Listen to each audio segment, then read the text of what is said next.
반갑습니다. 구독, 좋아요 눌러주시고 큰 부자 되시기를 바라겠습니다.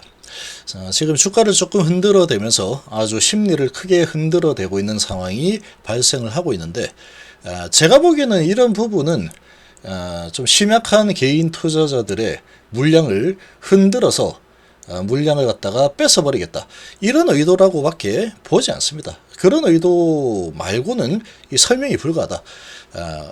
그런데 이런 상황이 일어났을 때 주가 가지고 좀 장난질을 치면은 또 이걸 또 많이 당합니다. 이 개인 투자자들은 어쩔 수 없습니다.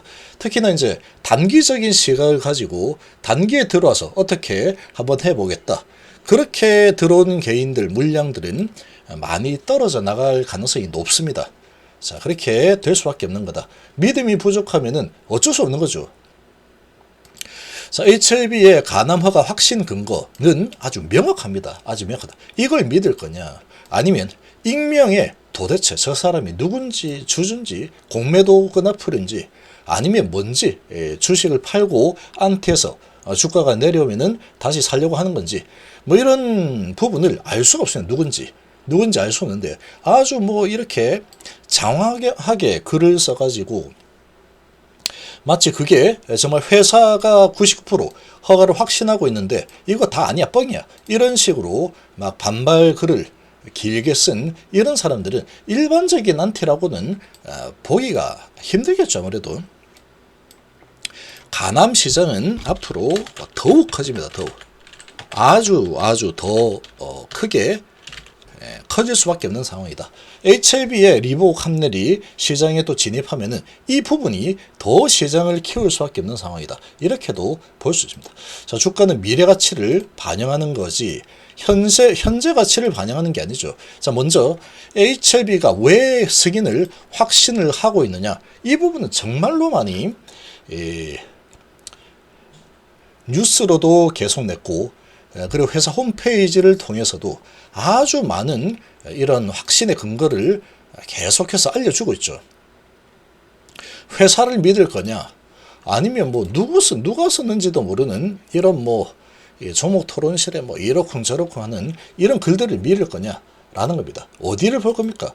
그리고 이렇게 정리되어 있는 이런 이 앞으로의 가남 시장의 시장 통찰력, 이런 이제 리서치 센터에서 이렇게 보고서로 올라온 이런 이 요약된 이런 이 보고서를 볼 거냐라는 거죠. 근데 이제 뭐 저런 찌라시로 해가지고 이러네 저러네 현재 이런데 뭐 어쩌죠, 이런 부분을 볼 거냐, 이거는 본인이 어디를 바라볼 거냐라는 선택의 문제다, 이렇게 볼 수 있죠. 여기에서 얘기하는 거는 지금 11조 정도 예상하고 있죠. 27년도 눈부신 성장이 일어날 거다라고 보고 있죠. 연평균 20.2%씩 성장할 걸로 예상을 하고 있다. 근데 리복 함넬이 이제 허가를 받게 되면 이 부분이 더 확대가 될 수도 있는 겁니다. 더 확대할 수 있다. 그러니까 지금 티센트리 아바스틴과 인피니지 임주도, 그리고 렌비마, 소라페닙, 이런 부분으로 하기가 좀 어려운 이런 환자들도 있을 수 있겠죠. 그러면 그런 부분까지도 더 흡수를 해서 리복 함넬을 사용해서 가남 치료를 해봐야 되겠다라고 하는 이런 또 새로운 환자, 숨어있는 환자들까지 더 나올 수도 있는 상황이다라고 볼 수 있는 거죠. 자, 그렇기 때문에 지금 이 11조 시장, 글로벌 시장 11조 시장에서 가남 시장은 미국이 제일 많습니다. 가남은 그래서 거의 50% 육박하는 상황이죠.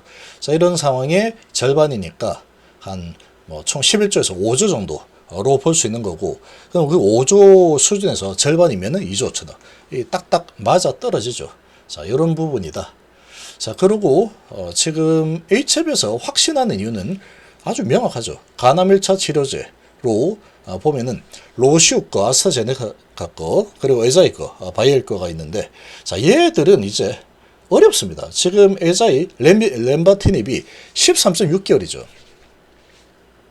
자, 바이엘의 소라페닙은 10.7개월입니다. 자, 이제 이런 시대는 이제 지나갔습니다. 갖고 로슈의 이런 이 티세나바가 19.2개월 2020년, 그리고 이제 아스트라제네카의 인피니지 임주도 면역이죠.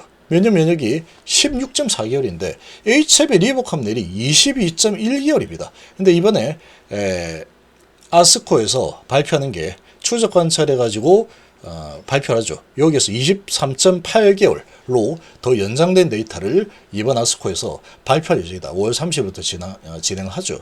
자, 이런 약물이 과연 허가가 안 날까? 그리고 예를 들어서 1차 지표 이렇게 좋은데 2차 PFS는 예를 들어서 만약에 허용 P-밸류를 달성하지 유의차 검증을 하지 못했다. 만약에 그렇다면은 이렇고 저렇고 말이 많을 수 있습니다. 그런데 지금 그런 부분도 없죠. 지금 아스트라제네카 같은 경우에는 임핀지 임주도 같은 경우에는 이 PFS를 달성도 못했습니다.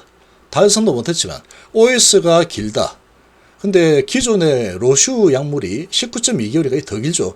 그런데도 얘를 허가해줬다. 왜냐? 여기에서 지금 이 카바를 못하는 그런 환자들이 많다라는 거죠. 그래서 얘하고 얘를 쓰고 있는데 그렇다면은 얘가 16.4개월이니까 이 OS가 기니까 PFS가 달성을 못했다고 하더라도 이거를 쓰고 싶어하는 환자가 있을 수 있으니 얘 승인해주자. 이렇게 한 게 22년이다. 자, 그런데 24년도 이제 5월달 예정이죠. 이제 예정이 되어 있는데 워낙에 완벽한 데이터를 가지고 있는 HLB의 리복 합렬. 그러니까 허가가 난다고 자신하는 겁니다. 이런 완벽한 데이터를 가지고 허가 안 날지도 모르겠는데 이렇게 보는 사람이 어디가 있습니까? 이게 회사 입장에서 봤을 때. 그렇죠. 그래서 아직까지 우리나라에서 설마 뭐 되겠어? 뭐 우리나라 신라젠도 그랬고 뭐도 그랬고 뭐 이러면서 할 텐데 역사적으로 아직까지 간암 시장에서 허가를 받아낸 적이 없다 보니까 혹시 이번에도 이렇게 되는 거지 데이터로 봐야 되는 거예요. 데이터로. 그래서 5월 16일까지 판가릅니다. 한번 봐봐라라고 아주 강력하게 진영을 여기서 자신감을 가지고 있죠. 믿을만합니다. 이건 정말로 믿을만한 상황이다. 지금 이 데이터가 이렇게 나올 데이터가 어디가 있으면 지금까지 제일 좋은 데이터인데 압도적인 임상 데이터 그 근거죠. 명확하죠. 명확하다. 그러니까 뭐 근거 없는 찌라시 글들에 휘둘릴 이유가 없다. 지금으로서는. 이제 며칠 남지 않았는데 주가 한 이틀 흔들어 가지고 이렇대 저렇네 뭐 찌라시가 뭐 좋고 뭐 이런 부분에 흔들릴 얘는 왜 이렇게 예를 들어서 얘같이 PFS가 달성 못했다. 그럼 조건부로 허가를 받아낼 수도 있겠죠. 그렇지만 뭐 이렇게 완벽한 데이터인데 허가 나겠죠. 그래서 이제 아스코에서 임상 3상 최종 생존기간 추적 분석한 결과를 발표할 예정이다. 이게 23.8개월로 잠정 집계가 돼 있죠. 그래서 이제 이 검토까지 다 하고 나서 아스코에서 발표가 공식화될 예정이다. 23.8개월 정도 예상이 되고 있습니다.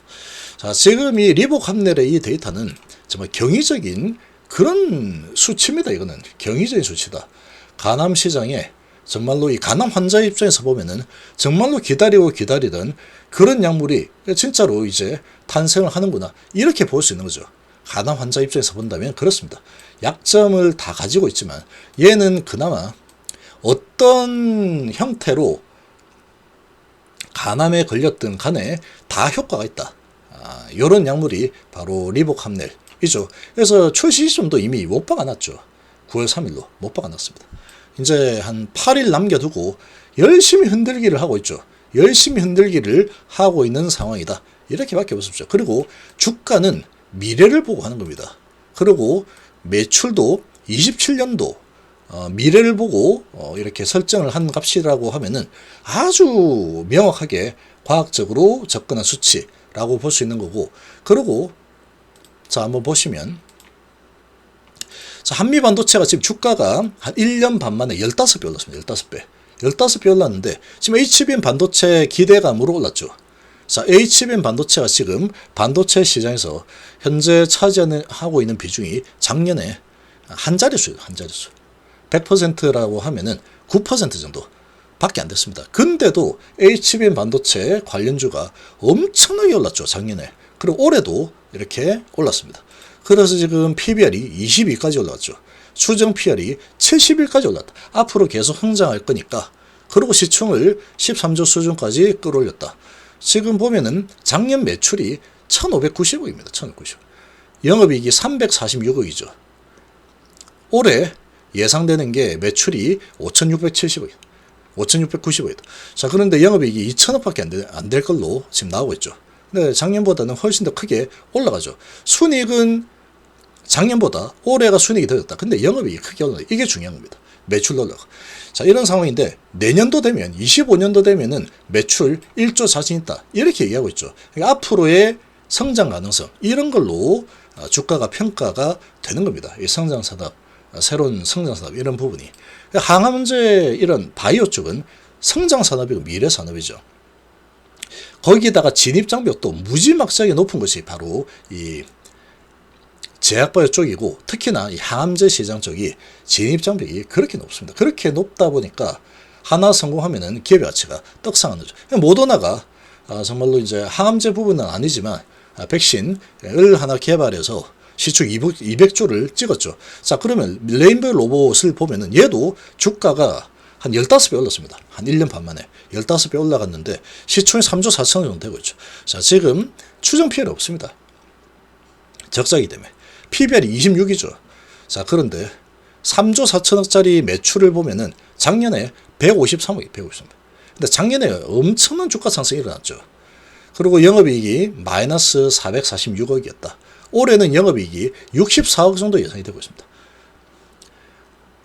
이 정도 예상이 되고 있는데 그런데도 올해 매출이 272억 정도 예상이 되고 있죠.